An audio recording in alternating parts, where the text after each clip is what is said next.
Many couples spend so much time planning for their wedding day, but very little time planning for their marriage.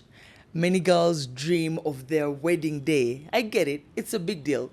But remember, a wedding is one day, marriage is not. Okay? We find ourselves lost in a world of wedding preparations, preoccupied with endless lists, like locking the flowers, locking the dress, the guests.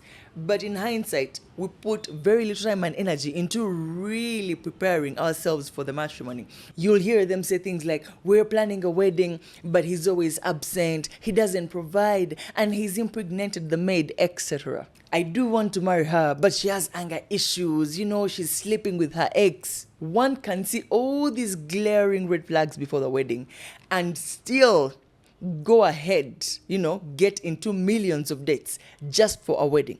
When you can clearly see obufumbo tebabwetegekedde, you've not prepared yourselves for marriage. You're just dying to get to the wedding. Guys, marriage requires far more thought, investment, and attention. So don't miss the cake and simply settle for the icing. All right? Although you can never be completely ready, like 100% for marriage, I understand it's a lifelong learning curve, but there are definitely a few practical things that you can do today that will help you prepare for tomorrow. For example, have you had the deep, sometimes complicated conversations about the intricacies of being married? Or are you just hung up on the idea of being in love and hope it will work itself out? Or are you just focused on, oh my God, I have to wear that dress. Oh my God, I have to wear those heels. Yeah, I have to show my boys.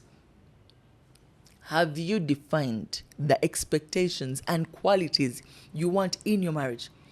Don't simply allow your relationship to just happen. Instead, be intentional about what you want in your marriage and define expectations and qualities that will empower you to get there. Ultimately, I always tell you, marriage is an empty box. You will only be able to get out what you put in. You want love, affection, respect, intimacy, trust, time. You need to put in that box exactly just that. Don't just go where the current leads you. Direct the current where you want it to run. Okay? After discussing qualities and expectations, develop the skills you need to apply them. Okay? Happiness in marriage has far less to do with finding the perfect person and more to do with you being intentional about working on yourselves and developing the skills in important areas like communication, conflict resolution, teamwork, fighting fair, etc. Number 3, please develop healthy habits. Okay? Ultimately, we are all products of our habits, and our marriages will be a reflection of the things we say and do regularly. So be deliberate about your daily habits. Number 4, learn constructive ways to handle your differences.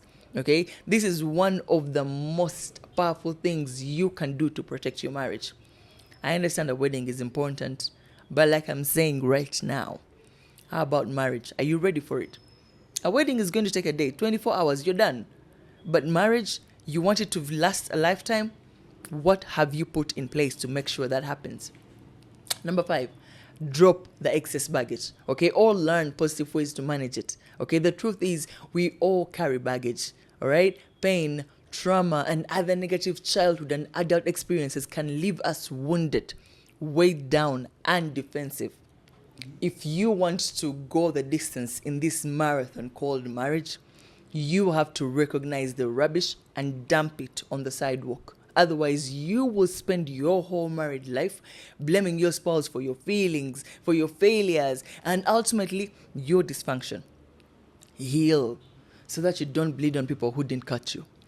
And lastly, whatever you do, please do not forget to include Allah in your love triangle, because this thing called dua and prayer, it works, okay? Only God can fix any situation or get you out of one. So include God in your love triangle.